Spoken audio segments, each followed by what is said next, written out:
জান আমার বউ কেন রাগ করছে আমার সাথে, এত শ্রদ্ধা সম্মান নিয়ে কথা বলতো কেমন লাগে বলো, না তো আমি এখনই আসতাম। আমার জাস্ট বুকটা ভেঙে গেছে। এইভাবে মানুষ বিজয় উদযাপন করে? এখন তুমি বাসায় একা একা বসে আছো, কেউ যত্ন নিচ্ছে?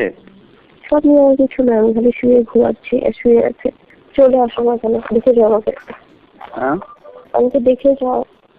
আমিও তো চাই, জ্বর আক্রান্ত অবস্থায় পড়ে আছো এখন। আমি আসলে ইয়ে তো কেউ থাকে না কেন তোমার পাশে এখন? আসো, এসে দেখে যাও আমাকে। আসতে চাই। আমি তোমাকেই স্বপ্নে দেখতেছিলাম।